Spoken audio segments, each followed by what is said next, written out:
All right. Oh God, Alambara,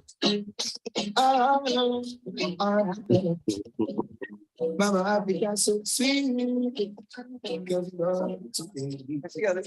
Because I come from sweet, when we go sail up the sweet, we come for it.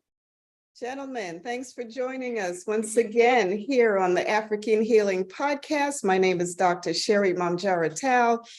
And of course, I'm just getting back from Gambia a couple months ago. My husband calls me the gangster diplomat. So welcome to our show today. Viewers, we are so delighted to introduce once again our special guest, Mr. John Zulu from Zambia. And last week he was with us, but there was so much more that we needed to cover, and I had to make sure he come back, and it was that soon. He was so agreeable to, meeting with us again. So we thank you, Mr. John Zulu, for accepting our invitation. And before we get started, let me tell our viewers more about your background. We learned last week that you are a cultural anthropologist, but not only is Mr. John Zulu a cultural anthropologist, but he specializes in material culture. And he has a postgraduate degree in studies from the University of Cape Town, South Africa. And he also has a master's degree in cultural anthropology from the University of Witwatersrand, Johannesburg, South Africa. He works closely with the World Heritage Institution across the globe. And Mr. Zulu has authored a number of book chapters, including the one that I would like to talk about today, titled Cultural Heritage Management in Africa, The Heritage of the Colonized. But a lot of information that's in the book is about decolonization, and which was published in 2023. But before we get to the latest publication, Mr. John Zulu, let's begin by talking a little bit about your last name, because you have a name that if anyone in the African diaspora who are descendants of slaves from Africa, if we hear that name, our ears perk up, There's certain names. There's another one, the famous Kunta Kinte, right, from the Gambia. If we hear that name, we're like, okay, something's, And likewise with myself, my husband gave me my name, Mamjara Taal, because she gave birth to a great prophet in the Muslim community. And if anyone hears my name, if I'm in that side of the world in West Africa, they're like, Mamjara, who's your husband? So, and Taal is the, priest that told her she was going to have this great son. So with that being said, tell us the history of your name. I know it's a South African, it's from the Bantu, it's common in the Bantu community. It means sky and heaven. And I can't even imagine Mrs. Zulu just walking in a room saying, my name is Mrs. Zulu. It's a coveted name, isn't it? And tell us more about it. First and foremost, I'd like to say thank you to you, Dr. Taal, for having me back again on this great show. It's really a great honor and privilege. Really discussing about these issues that pertain to us as Africans. It's something that is really, it's beautiful, it's wonderful that, we get back to recognizing and appreciating who we are, where we are, and where we're coming from, and above also where we are going. So a little bit more about my name, Zulu.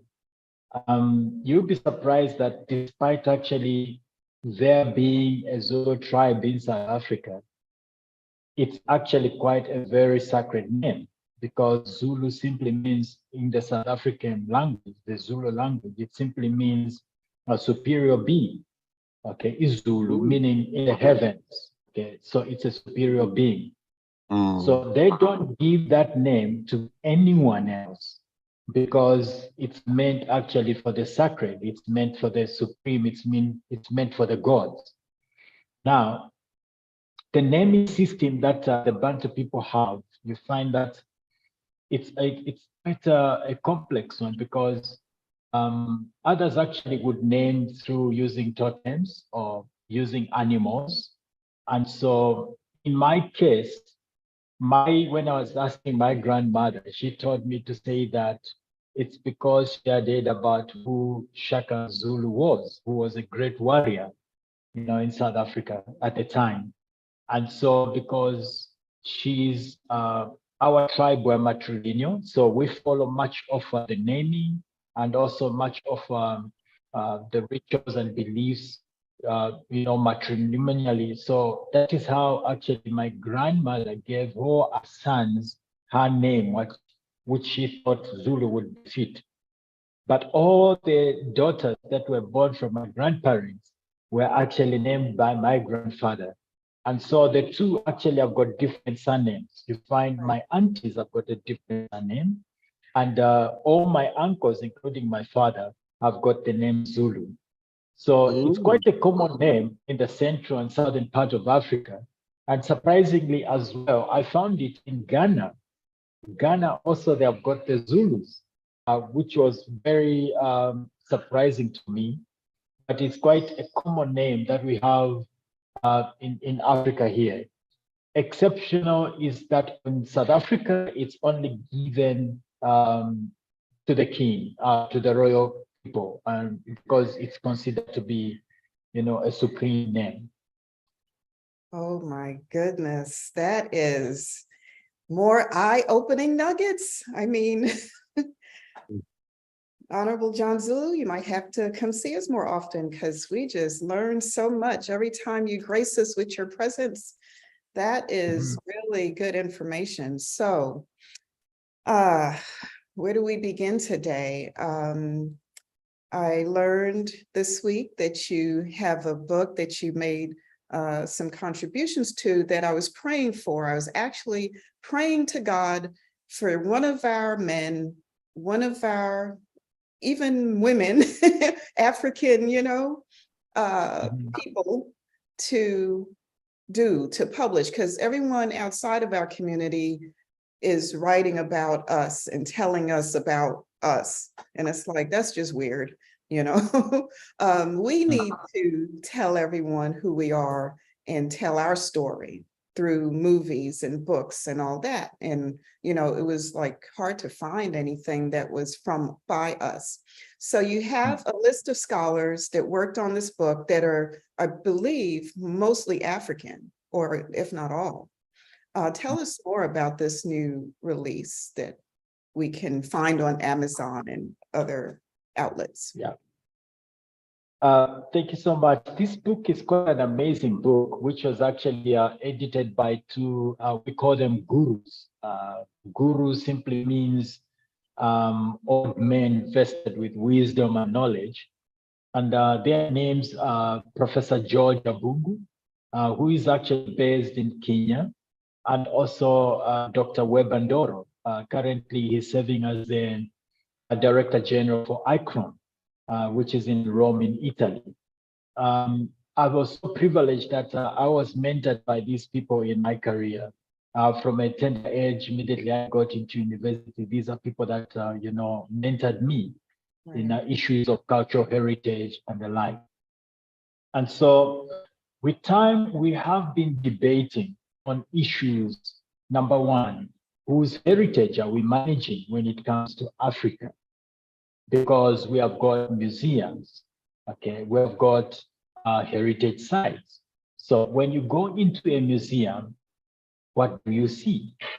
Okay, you find that most of the things that we have been managing, because I've been a curator before at a rail museum, where we've got these beautiful, gigantic steam locomotive engines, that were manufactured in the 1900s and some of them in the 1800s. Okay. But then the question you ask yourself is, whose heritage are we managing? And so it started from there that, we started, debating and engaging in symposiums. And truthfully speaking, we found that the heritage that we are bragging about and celebrating about was all colonial, okay, because it had nothing to do about us. You know, things came from abroad and they are put in the exhibition, displays, and we're busy interpreting and bragging about them. But the question is, whose heritage is that? Does it give us any identity? The only identity is that, it's just memorization. It's all about memorization, bringing about, colonial, histories and colonial values. And so that is how, in short, we came about writing this book from different perspectives. And my book chapter, I concentrated on looking at the Victoria Falls World Heritage Site, which is one of the 7 natural wonders of the world, and the only one that we have actually in Africa as a natural wonder of the world. And so this property itself, it was called Victoria Falls because of the missionary Dr. Livingstone himself, David Livingstone, who named it Victoria Falls after the Queen or the monarchy of Britain. That was in 1855. And so it was inscribed on the UNESCO World Heritage List in 1989, mainly because of its geological and geomorphological formations, which are actually outstanding. You don't find any other site which has got such geological and geomorphological formations as the Victoria Falls. And so it was actually declared as a natural site. That was in 1989. However, when you go back into history, way back to the 9th century, you find that the local people used to stay there. They lived around the Victoria Falls area. That's where they drew their fresh water to drink. That's where they did their agriculture. That's where they did their hunting. That's where they did their farming. Above all, there were selected sections of the Victoria Falls, which were royal graves, for their chiefs. They used to bury them in certain sections of the Victoria Falls. Now, here's an interesting aspect. Before, colonialization, it was a cultural site, as we could see clearly from history. But now here comes UNESCO. It declares it as a natural site. So more or less like suppressing all the cultural values. Now it is a natural site, and it's called a natural wonder of the world. So all the cultural values are suppressed.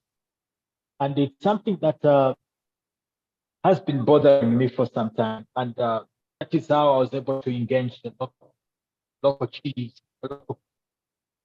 And that is how I came about writing about the intangible aspect of the Victoria Falls, recognizing the intangible heritage.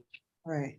And so you find that around the Victoria Falls, even before it was declared as a natural site, for its geology and geomorphological formation, Right. we find that there are sacred portions or sites around the falls, where the local people, even today, they still go there to perform rituals, to pray for rainfall, to pray for cleansing. If they are actually hit by pandemics or diseases, they have got certain sacred sites where they go and perform certain rituals with the water of the falls itself. So there are 3 main sacred sites, which I'll not go into detail because of their nature.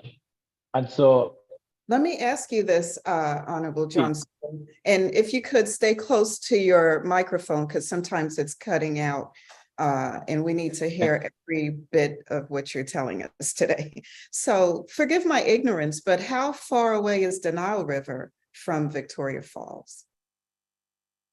Wow, it's quite a distance, Okay. of about 6,000, 8,000 kilometers. Okay. And so the Victoria Falls flows on the Zambezi River, which is the 4th longest river in Africa. So the 1st longest river is the Nile, followed by the Congo River, then the Niger, and follows now the Zambezi River itself, which is the 4th longest river in Africa. That is where we find the Victoria Falls. Okay. Okay, so we're trying to orient our viewers to that east side of Africa. And okay, so continue with your, you know, discussion about the practices that our people would engage in for certain, you know, activities. Yeah. Like I mentioned, so there are different sacred sites that are found in natural wonder where the local people engage. And so with time, because, you know, it's known as the natural wonder of the world, the biggest tourist that we have in Central and Southern Africa, all the cultural values are being forgotten. So my argument in this book chapter is that it's actually the intangible that defines the tangible. I don't know if you can get that. So it's the tangible values Right. which define the tangible. So it's the unseen things that actually define the seen things.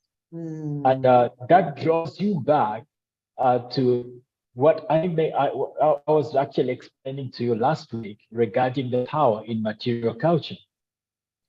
I'm sure certain people, our viewers, including yourself, you've got certain material objects that you're keeping, or in a special place. It could be on your shelf, it could be in your room, living room, or it could be a cloth that was passed on to you by your grandparents.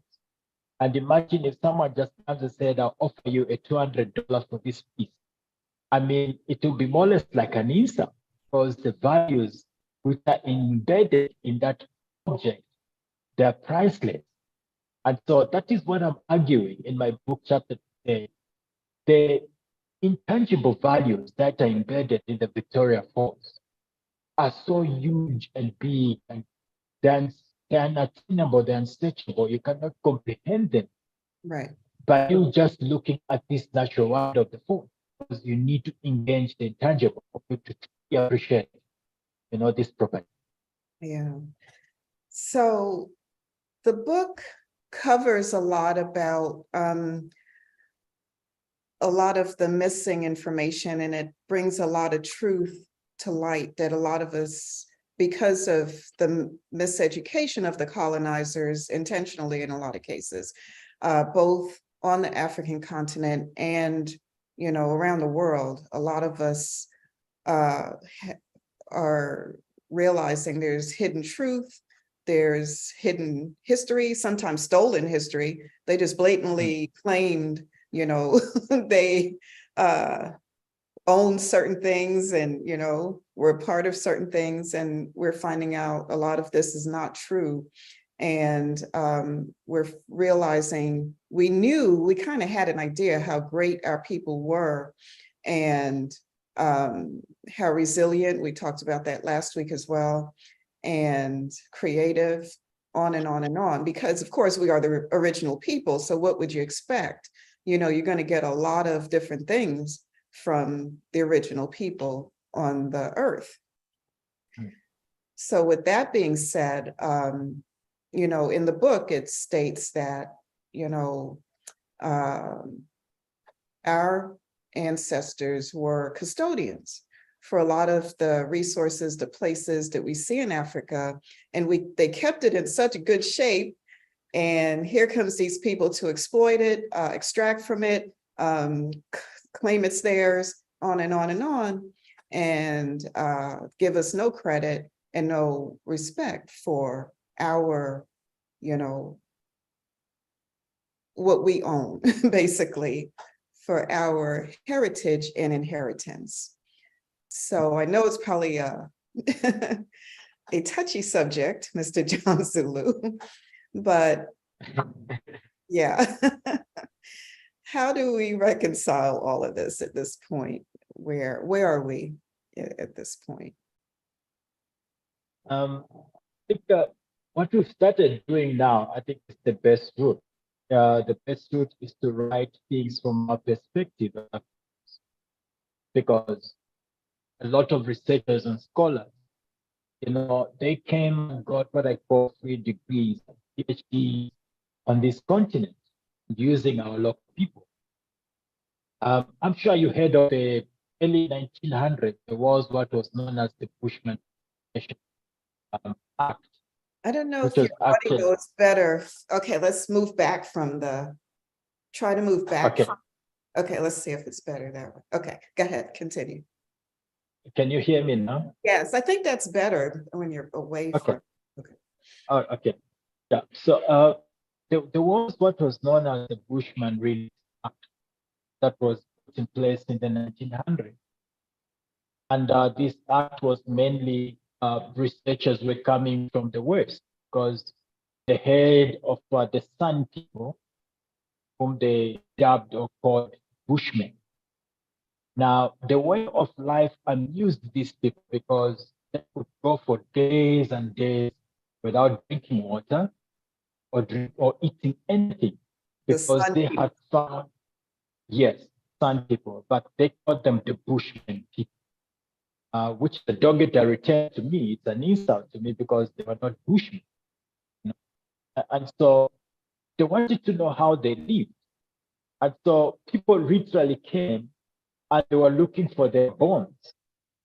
When they hear that a Bushman has died, they would rush to the grave and literally remove the dead corpses from the grave and carry the bones. Okay, because they wanted to go and study their DNA, they wanted to really understand the people. And so it's because of such, we have not come out to write ourselves, and I would like to challenge you, even yourself, Dr. Tara, to say, we need to write as much as we can. And our starting point, like we wrote this book, challenging actually the colonized, challenge actually what was written before. Much of what was written is not true. We have got the way of life. We had even our own way of life before the colonizers came. We had our own way of living, our own systems that talk about governance system, talk about infrastructure development, talk of all those things. Go to Great Zimbabwe today, you see the mammoth infrastructures that were built by the people there, which do not even have mortar, but they were able to carve those stones. Right. And people still, they don't really understand how they were able to build those structures. Right, just like the pyramids in Egypt, they have no idea. Yeah.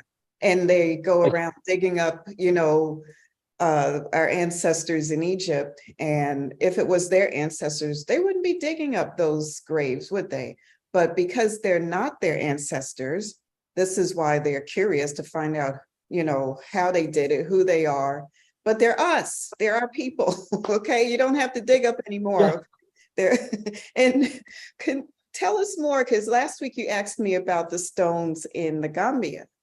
And I think and my husband, he's probably just finding out now that, I was not comfortable with going, because he's always telling me, let's go, I want to take you there. And I'm like, yeah, maybe next time, so now he knows that it's something that's really bothering me. And when he knows these things, he just he has a ritual for me to calm me down, to, help me to focus, help me to get back in touch with my, with where I'm coming from, because I think he's been assigned to me actually, because, I'm here in America and I need to get back home for healing. And my DNA is telling me to go, 360 degrees latitude, 34 degrees longitude, and end up in the Gambia, and boom, I'm healed.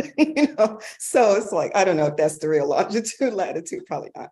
But anyway, so a lot of things affect me. I was telling you about the Goree Island as well last week, and how that just, seeing 200, maybe more than hundreds of people in one little room, how can that be while the colonizers are drinking tea and eating crumpets, and these people are down there suffering, waiting to be taken to this new world that was a nightmare for them. So, and it's like anything I'm seeing and touching, it's just like bringing me, I'm there with them, you know? So when my husband says, I want to bring you to those stones, I never really thought about it, what those stones are, but it's a burial site in the Gambia, right? Yeah, that's the royal gravestone. And so there is a system, Africa, there was a system, even today it still exists, where the royal family will be given a royal burial at a royal place, which is considered to be sacred. And that goes along with its materiality, materially so. So even there at the that site in Gambia, you find that the royal people used to be buried there and go along with a number of things. It could be copper bangles, bracelets, shields, it could be different items that actually they were buried with. And so those are actually royal graves, which are actually protected. And they are actually World Heritage Sites. Oh, good. Yeah. So the question rather we may be asking ourselves is, are they still in use? And what do I mean by in use? Because there are other royal graves whereby you find that people of today, contemporary world today, they still go back to their graves and perform rituals to consult, the dead. And it's very common here whereby they would get actually what is known as locally brewed beer. They would get some kind of different items and go and put on the graves and talk to the deceased, ask them for direction, ask them actually to say, look, we need a bumper harvest this time. We need a lot of corn. We need a lot of food, rainfall, and a number of things. Those things do go on today. Yeah. And something that actually defines us. It's because we do not believe that when our ancestors die, that's the end. No, we believe that they've just gone be in another realm. And so able to understand. That is our heritage. Okay, so I guess I'll go when he brings it up again because, yeah, I need closure.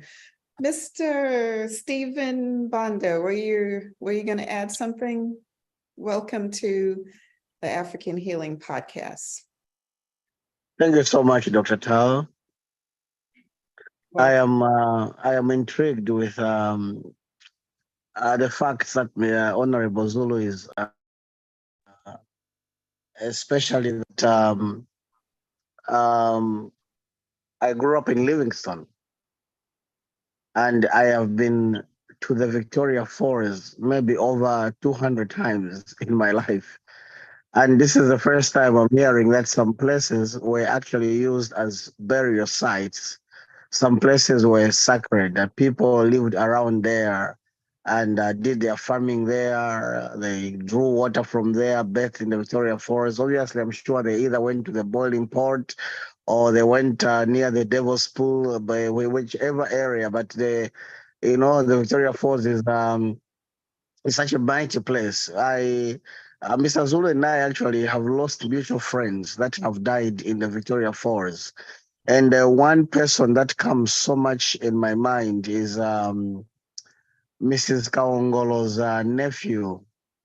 We have gone for, I think, a church boat cruise, Mr. Zulu, if you remember, at Calvary Church. And that boy was there with Naomi Kaongolo. And then whatever happened, that boy fell into the Victoria Falls and passed and died. I will never forget that because his face when we were in that Makumbi boat cruise was just so much in my mind. Why I kept looking at him is what I don't know. And then to hear a day later or so that he had fallen in the falls and died was so painful. I have never forgotten that boy. Yeah, so it was amazing. But the other thing that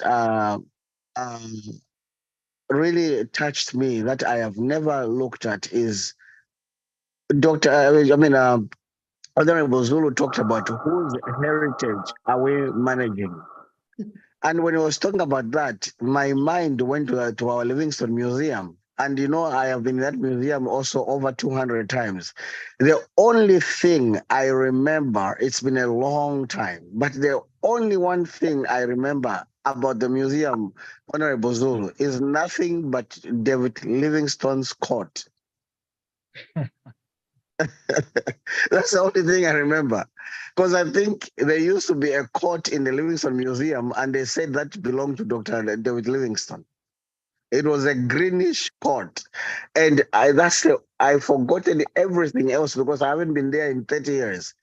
But that's the only thing I remember, Mr. Zulu. So when you were talking, that came to my mind. I'm like, oh, so even our museum were filled with artifacts that actually do not really belong to us, because how come now I'm a grown man, all I can remember in the whole museum is the coat of Dr. David Livingstone?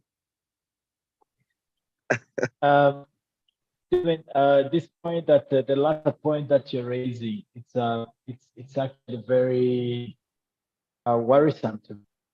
And as a scholar, the session, because you can imagine the Brixton Museum was actually open. That would have been around 1950. It never changed. Wow. If you came there with Dr. Tara, I'll take you directly to the gallery where the Livingstone court is.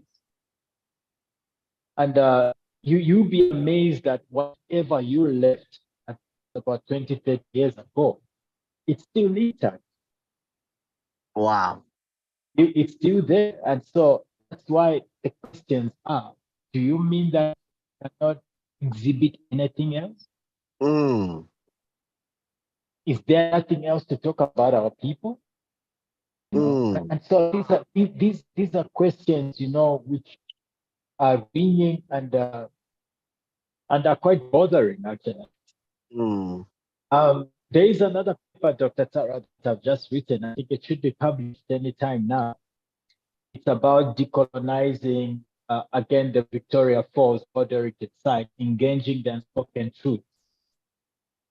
It's because, there is so much narration that we are talking about, which was written for us. And that narration is about we're exalting, heroes like David Livingstone. And in other books, actually, they say that Dr. Livingstone himself, he discovered the Victoria Falls in 1855. Right. It's not true that he discovered the falls. The falls have been there. Right. Yes. What was the name of it? What was the name of it before they discovered something that was ours from? Precisely. I there were people that were living there, and they used to perform rituals there. They used to live around there. And here comes a missionary, and then we are saying, "Oh, he discovered the falls." So we are saying, no, he did not discover the falls. Yeah, and so these are narrations that we are trying to counter. But I think, like Stephen, you're raising that point. The most important thing is we ourselves now, in this contemporary world that we're living in, how are we going to change these narrations? If we're to put up another exhibition in the Livingstone Museum, what kind of an exhibition are we going to put in? Even in all these other museums across Africa, what type of exhibition are we going to put in? I think that's the major question that we need to be asking ourselves. Is it going to be about the West, or is it going to be about ourselves? I think those are issues that we need to be engaging. I think Dr. Tao raised a very strong point just now. She said, what were these things called before these people came? I remember growing up, Honorable Zulu, we learned that the Victoria Falls was called Shungu na Mutitimamenda Villa, or the Musu Otunya, which means the smoke that thunders. And I think you, as cultural anthropologist and that manages sites, I think now it's time to begin to advocate that those local names begin to come back, because you will not go to Buckingham Palace and see anything named Mwendavai Walovita. It never. Everything is named in their local language. and is identified by their local people and their local heroes. And I think even Africa, in order for us to begin tapping potential and making sure that our kids that are growing up grow up with an identity of pride, we have to take these things that matter and give them names that are associated with our local people. And then kids, as we grow up, we will never associate mightiness. Like you and me, we grew up thinking that the mighty Victoria Falls was discovered after Dr. David Livingstone. So our city was named Livingstone. The most powerful thing in the world was named after him. So what do we do? In our minds, all we think is that, oh, this white man. And after 400 years, this cannot continue the trend, and especially with educated, exposed and learned people like yourselves. There's a narrative that has to change. I remember you were on the photo with the president of Zambia, Mr. Hakainde Hichilema, and the president of Rwanda. What's his name again? When Kagame. he came, Kagame. Kigami. Yes, yes. I remember the front pages of the newspaper you were explaining. So now what come to my mind is that whatever you were explaining, the richness of all that culture, its attachment, it still gives credit to the Britons. Because the Victoria Falls is named after them, and what we know of it was no. But I think it's time that you change the trajectory when you're still there, when you still have a man like you with passion and a natural cultural passion. I think maybe it's about time that something's beginning to change. You are right. And one of the things is that if you go to actually Google on the UNESCO World Heritage page, and Google actually the Victoria Falls, you see that the names actually changed. It's actually known as the Musiotunya Victoria Falls. And so it's because we want to take the local name itself, which is Musiotunya. And Dr. Tada raised a very interesting point, where she mentioned about the Gorée Island. These are islands or spaces that are associated to the African Americans, the trade route. Now, what we are doing as heritage professionals now is to look at adaptive uses of these these spaces that are actually, having these negative,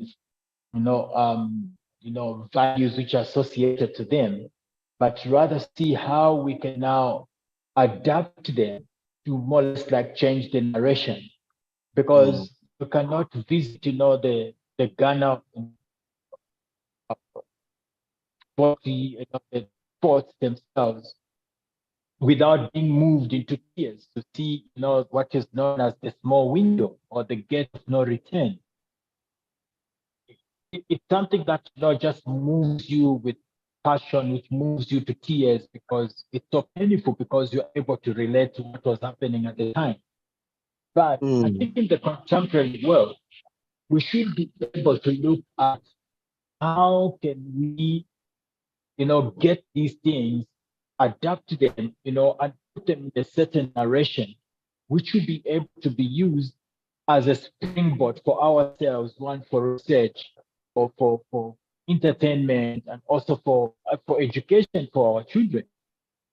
Because we cannot continue, when you go to Gorée Island and then you see what is happening there, and then we still continue crying. But I think we need to apply, adaptive things. How can we change the narration now? The Senegalese, what they have done now is that on Gorée Island, they have these fashion parades, which they normally, they wear, clothes which are made with African fabrics, and they invite, designers from all over Africa, and they go on Gorée Island there, and they do some modeling. I think that's a way, of changing the narration to say, look, yes, there was this bad past, which is so complex in itself, I should admit, but there's this adaptive use now that the island is used for, in order, to change its narration from the bad, to the good, so that, the contemporary world itself can be able to appreciate the island, but not forgetting the history itself, but making the history do good to the contemporary world. And Yeah, and this is what my husband, is very good at. He tries to break things down and make it more palatable and understand, help me to understand it without all the emotions. And because he looks at me, he says, you're here now because you were probably here before. And, and you were probably Muslim too. I'm like, no. So, but what I feel is that, the Jola people in Gambia, there's something written, I don't know if you have any information about this, that they left Egypt and crossed from East Africa to West Africa and ended up in the Gambia. And the Bantu people, the Bantu tribe, I'm sure a lot of us did that as well. What can you tell us about the migration of some of the tribes that ended up from East Africa to West Africa? Yeah, it's actually a very complex subject, because I'll tell you what, it's because to me, I have a problem with that, because we are, whose history are we following? Who wrote that history? And so it's the Western kind of history that we're actually referring to. So someone just sat down and started writing, say, oh, you guys, you were here, you guys, you moved from here to there, and so on and so forth. But what I'd like to believe is that as Africans, we were a free people, and we lived in units. Your family would say, look, I have to go and graze my animals to the west, and you would leave. And often you'd come and visit me because I'm in the east. And our families grew and they grew and they grew, and so they were just expanding. And because mostly we were pastoralists, we would move anywhere. Like I was saying last week, because we were so good at indigenous knowledge system, we were able to predict even the weather. So we know to say the south would not have much rainfall. So guys, let's move on to the north. Right. And so people would go to the north and feed their animals there. And so even scripturally, that's why the Bible just calls Africa as Ethiopia, because it was huge and big. People were just moving from one end to the other without any issues. And so us being called Bantus and others called that, to me, I'll tell you, I have a problem with that, because we are just all Africans. Yeah. And so, however, Really not, what though, people, because Africa was known as Upper and Lower Ethiopia, and Ethiopia was known as Abyssinia. So we're just exactly. we just have to throw away all of that. But I just want to let you know that people saying certain of our ancestors left Egypt, the colonizers will never admit to that. Okay, so we know they didn't write that part. So if you say, yeah, we know they didn't write that, because they don't want us to, we're from all over Africa because of our different management systems that you talk about. We have to go north because there's not going to be any rain in the south, so we were migrating all over the place. If you go to the Gambia today, it looks just like Jerusalem. It's unpaved roads with donkeys walking around, 7, 8 different tribes, all getting along together, trading together. It looks just like Jerusalem. It's like you were blasted back in time. Okay, so it's happening all over Africa. And exactly. Yeah, go ahead, Mr. Stephen Banda.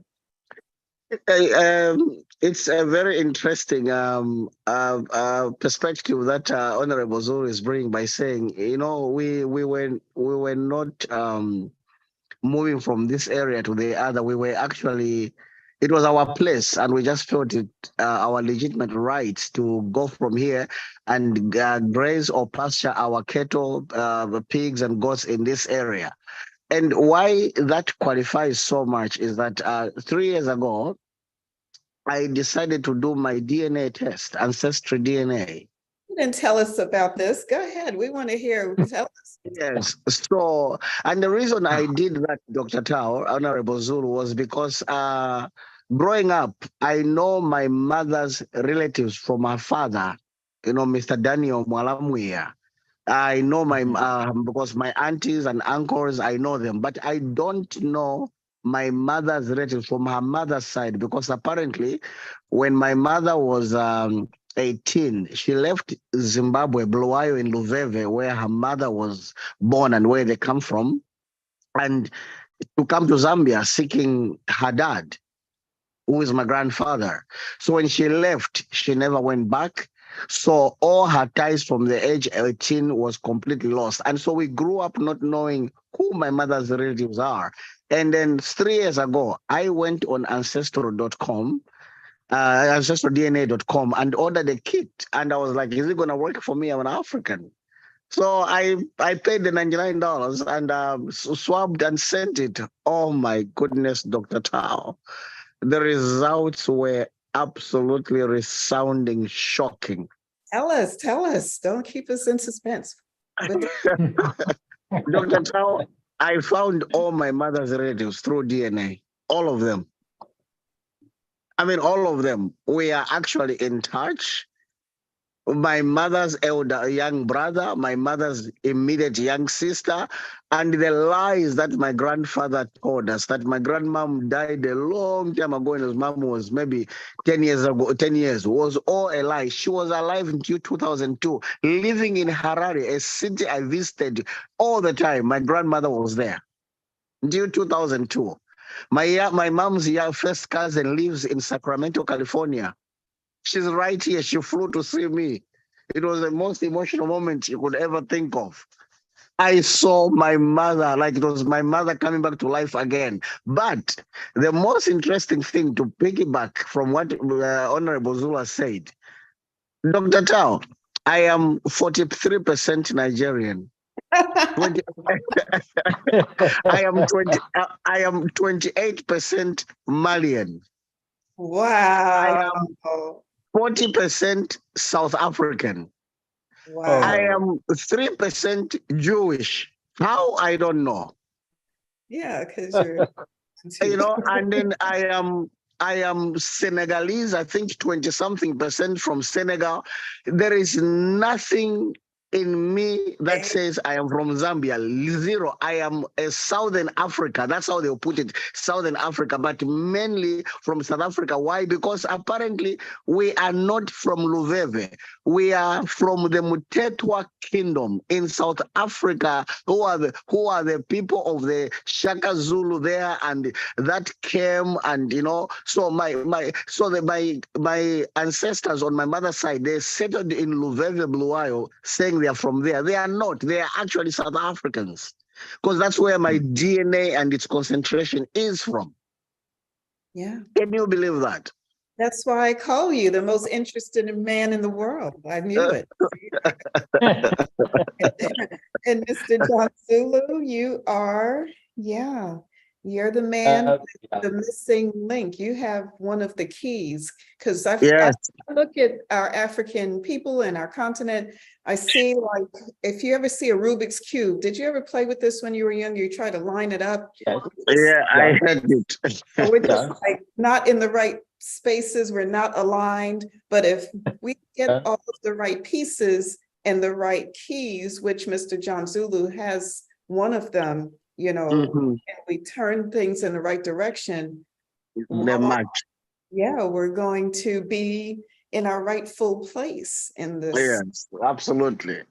On the earth. So precise. Yeah. So to me, really, I haven't done the DNA test yet. But being to Muka, I'm told actually we came all the way also from the line of Ethiopia coming down into Tanzania, all the way to Mozambique, somewhere there, and then back into Zambia. But like I mentioned, really, our forefathers, they never knew any boundaries. Apparently, it's just that someone just came and said, "Look, Dr. Taal, you're on that side there, then you are actually in Angola." You, Stephen, you're this side, then you are in Zambia. John, you're Mm, at this side, you are in Zimbabwe. The boundaries mm. here. And I call those imaginary boundaries because Dr. Ta can assure you, if I take you to South Africa, you would look South African. Oh, No yes. question about it. No People will question. think you are South African. She's a Zulu. Similarly to me, similarly, if I go to South Africa, there's no difference. People think I'm a South African. Very And much it's so. only a language when they'll say, oh, so you can't speak Zulu or you can't speak Sutu, then they will know that I'm actually Zambian. But it's because of these, what I call imaginary boundaries, which were drawn, by some people and separated our ancestors. Look, you are this side, or you are no longer a Zambian, you are a Malawian or Tanzanian, or the line passes through here. Well, as soon as we can live in harmony and work together because of the African Free Trade Agreement, and I'll have our guest next week at a bio, talk about the infrastructures that he's building, to support entrepreneurs and businesses in a digital marketplace and globally and all that. But we I was need supposed to have met him in Ghana. Ah, I was supposed to have met him in Ghana because we're looking at the statue, for the EWW Du Bois. And so that is one of the projects actually that we're looking at in Ghana. Wow, yes. I'll follow that. Yes, because Stephen also has set up some meetings for him. And so we're going to get, where we need to be very soon, very soon. So, he'll be our guest next week. So viewers, please take a look at Amazon.com for Mr. John Zulu's new publication. It's called the Cultural Heritage Management in Africa, the Heritage of the Colonized. And who's your publisher? Tell our viewers, Mr. John Zulu.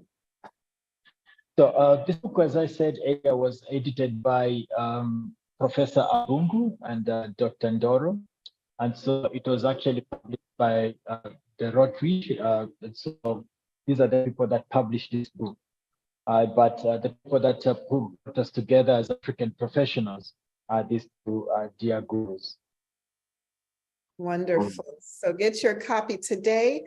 And do you feel it will be available in audiobook? Because our folks, we have different learning styles, and some people need audio. They're not going to read more than 3 pages before they fall asleep. So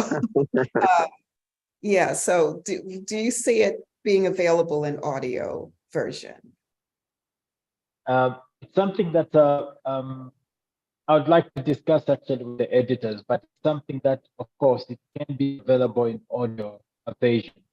And also it can be available also on electronically, where people can just read and load it up on their book.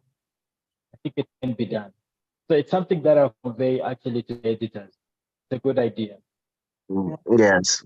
Dr. Tao, I just wanted to bring up a small point. I know we're about to close. That Honorable Zulu here just said. One time I was working here in ULES, and the lady sees me and she says Bonui. So I didn't understand what she meant. I'm like, I beg your pardon. She goes, Bonui. I'm like, I don't understand that. She goes, no, you are Muluba.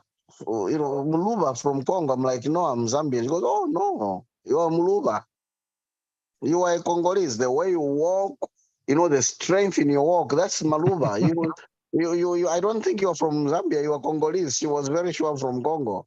And then one time again, this man sees me and he says, Kedu. I'm like, Kedu, what is that? So he's greeting me. He says, oh, you are Yoruba, you are Igbo man. I'm like, no, I'm not Igbo.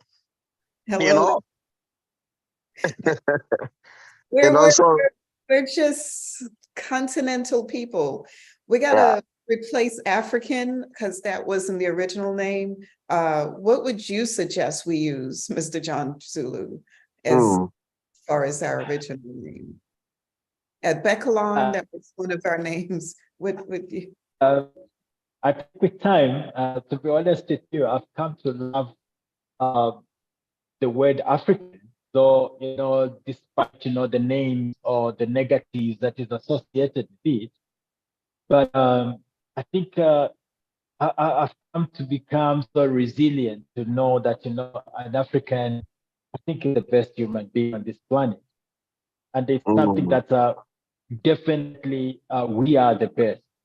Right. We just have to understand our part and our role and take our position.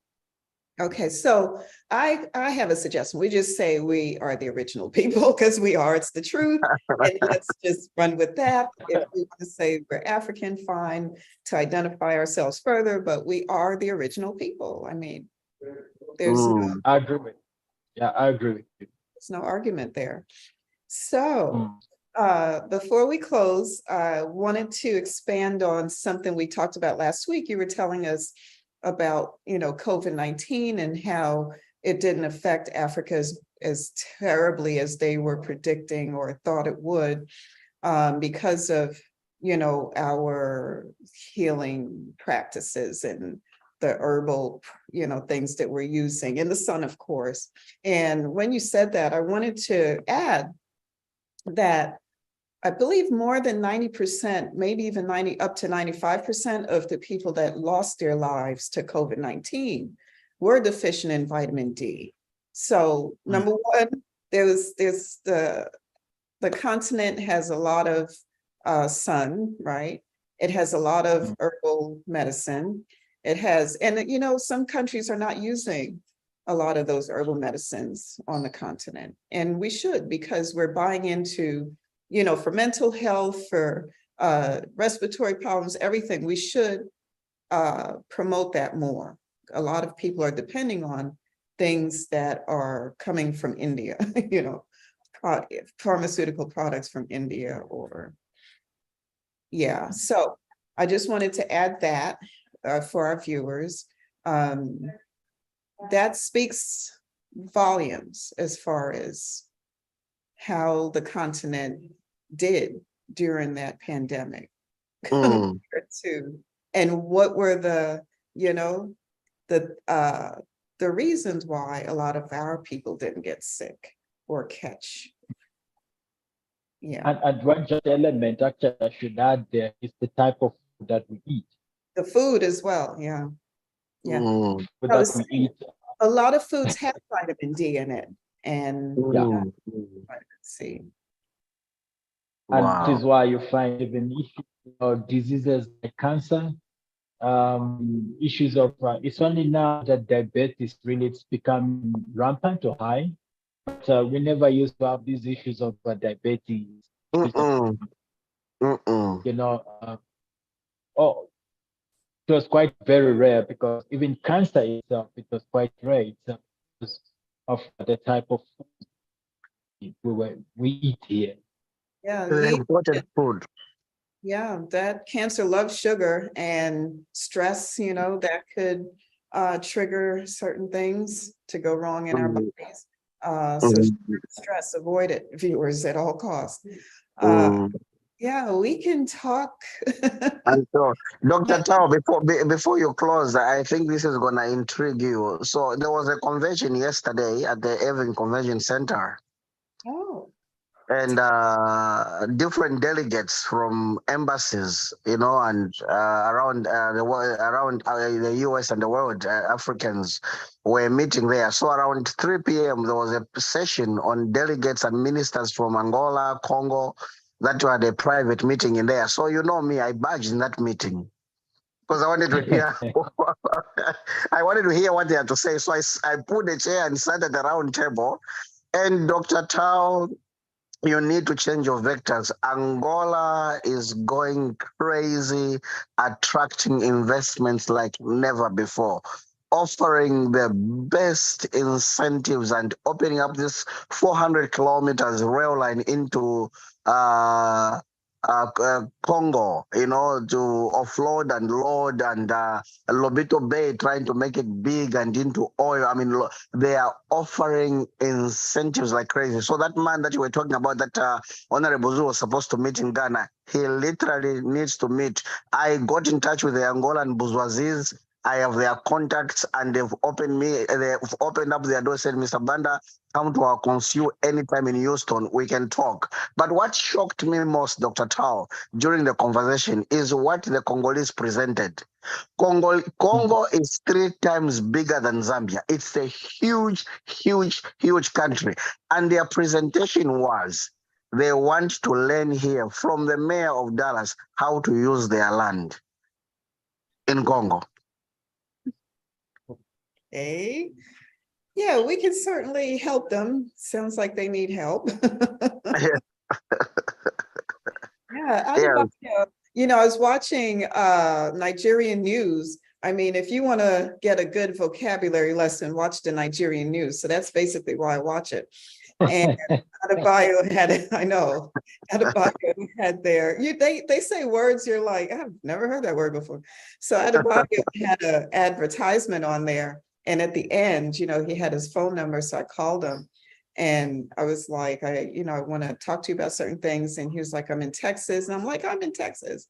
And then we met and we decided that, whatever we can do to bring change for our people, we're going to work together to do it. And now we have more soldiers with us, Mr. Stephen Banda, Mr. John Zulu. Yeah, we're going to usher in change in 2023.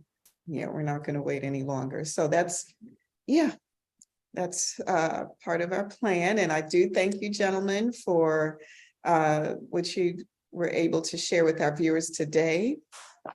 And I want to get your final thoughts before we end our podcast, Mr. John Zulu.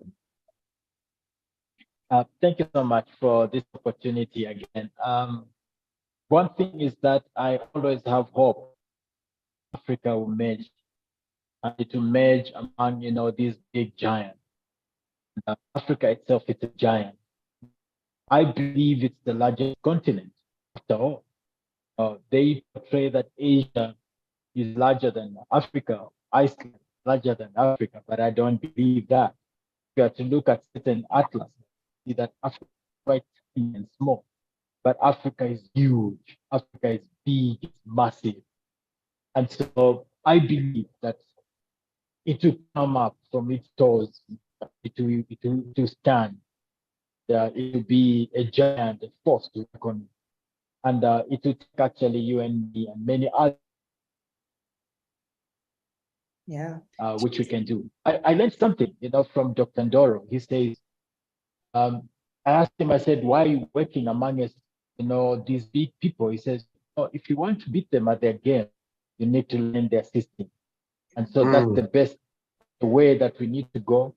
We need to read much, publish much. We just need to be the best.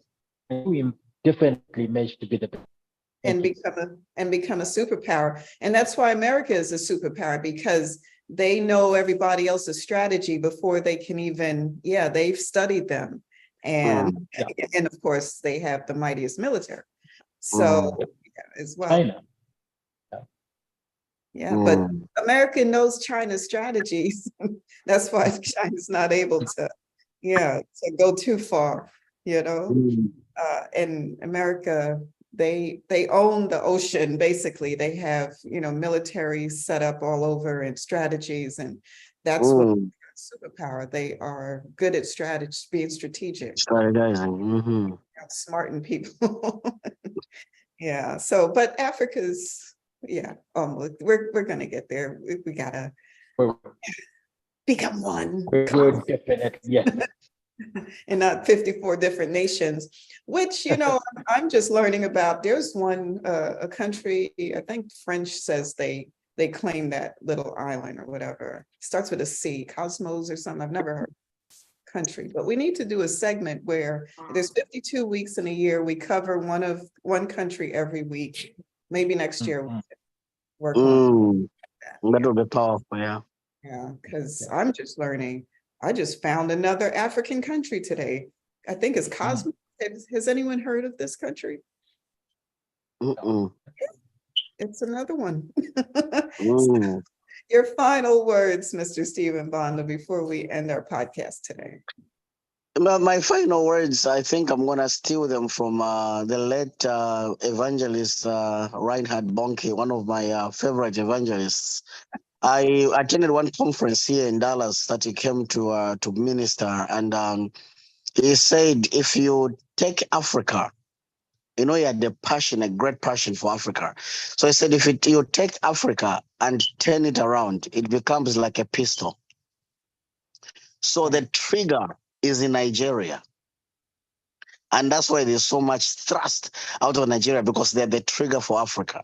So I have been thinking for years about that statement. So last year I came up with a solution. I said, yes, the trigger is in South Africa, but the thrust is in Zambia and Southern Africa, because that's where now the bullet gets the strength to ooze out and do the destruction, depending on what kind of caliber it's fired from. So the thrust right now, Dr. Tao, is in Zambia.